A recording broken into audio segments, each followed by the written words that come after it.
6월 22일 목요일, 오늘 10% 이상 급등한 종목과 그 이유에 대해서 알아보겠습니다. 오늘 장은 오후 4시 30분 키움증권 기준으로 코스피 지수는 0.43% 상승한 2593.70포인트로 마감했습니다. 외국인은 매도, 기관은 매수로 임한 가운데 개인은 매도로 대응했네요. 한편 코스닥 지수는 0.08% 상승한 876.38포인트로 마감했습니다. 외국인과 기관은 매수로 임한 가운데 개인은 매도로 대응했습니다. 그럼 본격적으로 오늘의 급등 종목들을 살펴볼게요. 오늘 10% 이상 급등한 종목은 총 24종목으로 코스피에서는 5종목, 코스닥에서는 19종목이 나왔습니다. 이 중 상한가 종목은 비비안, 태경BK, 파나진, 웨이버스, 상보, 디모아, 유비온 7종목이고요. 오늘 하한가 종목은 없었습니다. 총 24개의 급등 종목들을 한데 모아서 섹터별로 묶어보니 3개 테마로 나눠볼 수 있었어요. 그 외 나머지는 개별 이슈로 오른 종목들인데요. 먼저 1번 흑연 섹터입니다. 전기차 판매량이 급증하면서 올해 처음으로 전세계 흑연 수요량 중 전기차 배터리 생산을 위해 판매되는 물량이 50%가 넘을 것이라는 전망이 나왔습니다. 컨설팅 업체인 프로젝트 블루에 따르면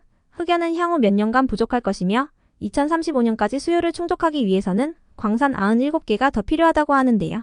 테슬라와 벤츠 등의 전기차 업체들도 광산을 운영하는 기업들과 계약을 체결하는 등 흑연 확보에 열을 올리고 있다는 소식에 오늘 흑연 관련주들이 시장에서 부각되었습니다. 다음은 이번 교육 섹터입니다. 최근 윤 대통령이 올해 수능시험에서 이른바 킬러 문항으로 불리는 초고난도 문항을 배제하라고 지시한 가운데 정당과 정부가 킬러 문항을 없애기로 했다는 소식이 전해졌습니다. 해당 소식에 어제에 이어 오늘도 교육 관련주들이 강세를 이어갔는데요. 교육 관련주 중에서도 교과서 출판 사업을 영위 중이거나 초등 혹은 육아 교육과 관련된 업체들은 상승했지만 대표적인 사교육 중심의 교육업체인 메가스터디 등은 약세를 보였으니 참고해주세요. 다음은 3번 스마트 팩토리 섹터입니다. 최근 어닝 서프라이즈 실적을 선보인 현대차가 2030년 전기차 목표 판매량을 200만 대로 잡은 가운데 올해부터 10년간 109조 원을 투입하여 전동화 설비와 기술 개발 등에 적극적인 투자에 나서겠다고 전했는데요.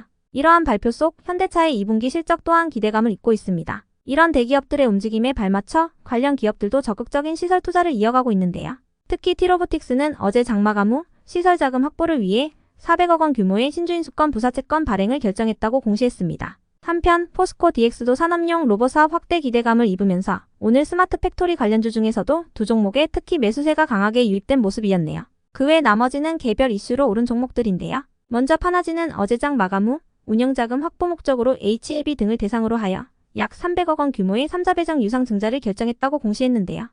이와 관련하여 HLB그룹은 최대 22.94%에 이르는 파나진의 지분을 확보할 수 있게 된 것으로 전해졌습니다. 해당 소식에 파나진이 상한가로 마감했고요. 이어서 웨이버스는 국토부가 공간정보 국가 경쟁력 세계 10위에 진입하는 것을 목표로 향후 5년간 공간정보 분야에 3조 7천억 원의 예산을 투입한다는 소식에 국토부와 작년에 디지털 트윈 국토서비스 기반 구축 계약을 체결한 바 있는 이력이 부각되며 상한가로 마감했네요.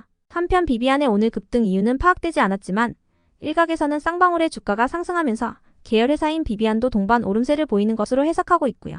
다음으로 JLK는 동사의 뇌졸중 분석 솔루션을 도입한 국내 병원이 71곳을 돌파했다고 밝히며 급등했습니다. 이는 JLK가 본격적인 영업활동을 시작한 지 3개월 만에 달성한 성과라고 하네요.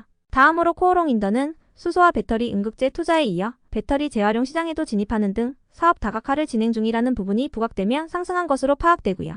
이어서 반도체 관련주들이 상승했는데요. 오늘 반도체와 관련한 특별한 호재는 없었지만 외국인 투자자들이 최근 한국 주식들을 내다 팔고 있는 가운데 삼성전자의 주식은 사들이고 있다는 소식이 영향을 준 것으로 파악됩니다. 한편 SBW 생명과학의 오늘 급등 이유는 파악되지 않았지만 이 기업은 일주일 전 현금 유동성 확보를 위해 GVBT 사호조합의 지분 110억 원 어치를 경영 컨설팅 기업 그로닉스와 유통기업 JJ더웰에 양도한다고 공시한 바 있으니 참고해주시고요. 한편 경동나비에는 해외 시장 확장 기대감에 강세였던 것으로 전해졌습니다. 이어서 DIT는 포스코홀딩스를 포함한 세계국 6개사 컨소시엄이 두쿰 지역 그린수소 독점 사업 개발 및 생산, 부지 임대 계약을 체결한 것으로 전해지면서 수소 관련주로 상승했는데요. 이번 계약에 참여한 기업들은 두쿰 지역에서 향후 47년간 그린수소 사업을 독점으로 개발 생산할 수 있게 되었다고 하네요. 한편 비엘팜텍의 오늘 급등 이유는 파악되지 않았지만 이 기업은 일주일 전 관절 건강 신소재인 10년 추출물을 활용한 비엘 관절부심 1010년을 홈쇼핑에서 처음으로 선보인다고 전한 바 있으니 참고해주시고요. 이어서 서울옥션은 한양증권에서 경매시장 업황이 2분기 말부터 회복세를 보이고 있다며 하반기에는 반등이 전망된다는 의견을 전하면서 강세로 마감했습니다. 다음으로 넥슨게임즈는 서브컬처 게임 블루아카이브의 중국 흥행 기대감 속 테일즈 이버와 로그 호라이즌의 콜라보 업데이트 소식도 동반되면서 상승했고요. 끝으로 SGA는 비트코인의 가격이 3만 달러를 돌파했다는 소식에 가상화폐 관련주로 상승했는데요. 시장에서는 이번 비트코인 상승에 대해 파월 의장의 발언과 블랙록의 비트코인 ETF 상장 신청이 영향을 준 것으로 보고 있습니다. 파월 의장은 어젯밤 의회 증언에서 가상화폐가 화폐로서의 지위를 가진 것처럼 보인다는 언급을 한 바 있고요. 블랙록은 일주일 전 미국 증권거래위원회에 현물 비트코인 ETF를 신청했다고 전해졌습니다. 여기까지 오늘 10% 이상 급등한 종목들을 알아보았습니다. 내일도 성투하세요.